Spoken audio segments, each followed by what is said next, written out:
Harka fuunee kam jirtan kabajamtootaa fi daawwattoota hordoftoota Jilchaa News irraa oduu yeroo kanaaf qabnu isinitti himnaa jalqabuutti hangafatu oduu.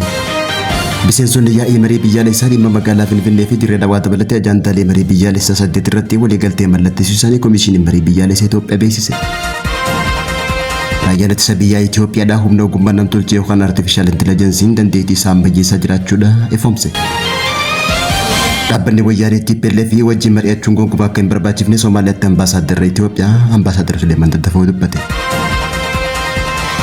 Raayyaan ittisa biyyaa Itoophiyaa fi Keeniyaa waliigaltee nageenyaa mallatteessuun ibsame. Keeniyaatti ambaasaaddarri Itoophiyaa Jeneraal Ambaasaadar Baacaa Dabalee raayyaan ittisa biyya federaalawaa naannoo Gaafa Afrikaatti kabajaa fi beekamtii addaa argachaa jiraachuudha hime.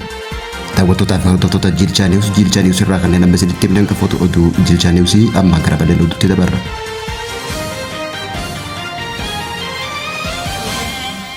Gareewwan yaa'ii marii biyyaalessaa dhimma magaalaa Finfinnee dabalatee ajaantaalee 8 irratti erga mari'ataa turaniin booda waliigaltee irra gahuu isaanii Komishinii Marii Biyyaalessaa Itoophiyaadhaa beeksise. Haa ta'uutii malee komishiniin kun ibsa kenneen waliigaltee irra gahuu malee maal irratti akka waliigalame kan hin ibsine eeggaa ta'u waliigalteen gareewwan marii hundi yaada dhiyaate irratti waliigaltee irra gahuu isaanii mirkanaa'ee jiraachuun ibsa ba'e. Itti aantuun Komishinii Marii Biyyaalessaa Hiruut Gabrasillaasee ibsa kenniteen akka beeksiftetti dhimma magaalaa Finfinnee adeemsa marii keessatti falmii guddaa kaasuullee dhumarratti yaada dhiyaate irratti waliigaltee irra gahamuun danda'ameeti jedhe. Adeemsa marii keessatti wallabdeen mudachuun kan iddoolee ta'ullee itti aantuun Komishinii Marii Biyyaalessaa tun garuu wallabdeen jiraachuu isaa barbaachisummaa marii kanaa daranuu mirkaneessee jechuudhaan wallabdeen sun marii furmaata argate hubannoo waloo irratti yaada giddu galeessa irratti waliigaltee irra geenye jechuun ibsite. Akkasumallee gareewwan marii 8 keessaa tokko isaanii nama 15 bakka buufachuun adeemsa yaada marii irratti mari'achuun jechuudhaan guyyaa kaleessaa akka ibsitetti komishiniin kun waliigaltee irra gahee jiraachuu beeksifte. Hojii Komishinii Marii Biyyaalessaa keessaa harki 3 yeroo ammaa xumuramee jiraachuuf adeemsi kun erga xumurameen booda yaadota marii keessatti waliigaltee irra gahuudhaan gara tarkaanfiitti aanutti kan deemuu fi murteen kan fudhatamu ta'uu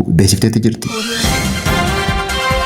Raayyaan ittisa biyyaa Itoophiyaadhaa ogummaa fi dandeettii isaa gahumsa teekinooloojiitiin ammayyoomsaa jiraachuu ibse. Bara guddina teekinooloojii addunyaa saffisaa dhufe kanatti dandeettii nageenyaaf ittisa biyyaa beekumsa odeeffannoo fi teekinooloojii ammayyaatiin deeggaramaa jiru kanatti hojii waraana aadaatiin alatti illee dandeettii isaa haala saffisaa qabuun gama teekinooloojiitiin jijjiiraa jiraachuu raayyaan ittisa biyyaa Itoophiyaadhaa beeksise. Keessumattuu gaheen sammuu namtolchee murtee kennuu xiinxala daataa leenjii fi loojistiksii keessatti qabu guddachaa jiraachuun himame. Hojii waraana idil addunyaa keessatti odeeffannoo namtolchee bal'inaan itti fayyadamaa kan jiru hoggaa ta'uu dirree waraanaa irratti dhiibbaa geessaa jiraachuun ibsame.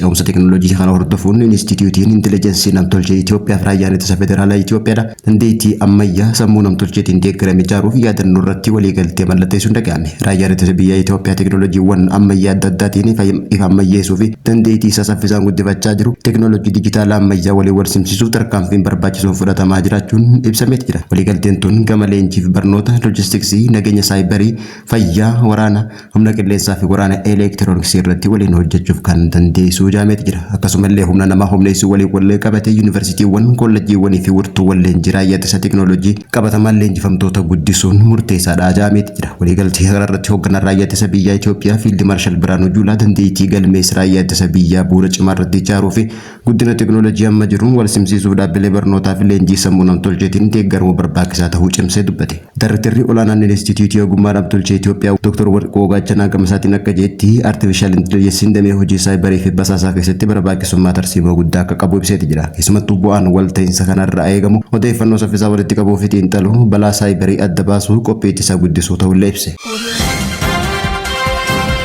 Dhaaba wayyaanee TPLF waliin mari'achuun gonkumaa akka hin barbaachifne Somaaliyaatti ambaasaaddarri Itoophiyaa ambaasaadar Suleeman Daddafoo hime. Somaaliyaatti ambaasaaddarri Itoophiyaa Suleeman Daddafoo maqaa mariitiin wayyaaneen kufaatii irraa baraaruuf wayyaaneen tarkaanfii biraa waan eegalteef mootummaan garee tana waliin akka mari'achuu hin qabne dhaamsa dabarse. Ambaasaadar Suleeman Daddafoo qabxiilee ijoo ibsa keessatti wayyaaneen lolaan hoggaa mo'amtee yeroo hunda mariidhaan miliixee deebitee gurmaa'uun uummata miidhamaa gootee dhiyeessitii jechuun ibse. Inni biraa immoo garee tana diiguu fi hooggantoota isaanii seeratti dhiyeessuun alatti mariin kamuu waliin taasifamuu akka hin qabne dubbateeti jira. Uummanni Tigraay yeroo roorroo waggoota 15 dabraniif irra gahee jalaa bahee mirga nagaan jiraachuu isaa mirkanaa'uu akka qabu ambaasaadar Suleeman Daddafoo hime. Haa ta'uutii malee immoo yaadni fi ibsi ambaasaadar Suleeman Daddafoo kun kallattiin ta'uu baatullee kallattiidhaan kan agarsiise mootummaa fi TPLF marii wajjin eegalanii jiraachuu akeeke. Ambaasaadar Suleeman Daddafoo torbaanuma dabre kana wayyaanee lola kaabaa irratti hirmaachuu fi mootummaan Eertiraa seera idil addunyaa cabsee daangaa Itoophiyaa waan seeniif Itoophiyaan ofirraa deebisuuf qophaa'uu akka qabdus dhaamee turuun ni yaadatama.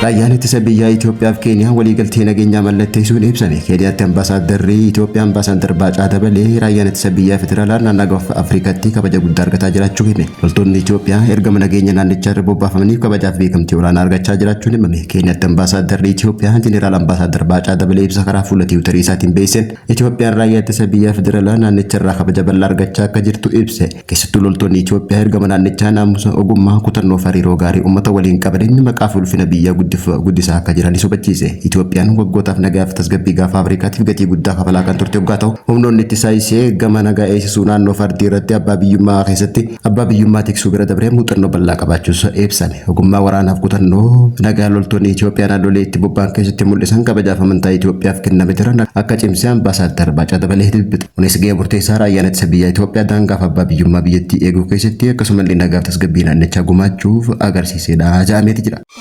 Daawwattoota hordoftoota Jilchaa Niwus irraa oduun yeroo kanaaf qabannee kan hangammaatti simbiraan gahaa turre yeroodhaaf Jilchaa Niwus rakkoo teeknikaan mudatee bannee turrullee amma oduuf odeeffannoo teenya torbaan simbiraan geenya deebineeti jirra hanga odeeffannoo biraatiin walitti deebinutti turtii gaarii.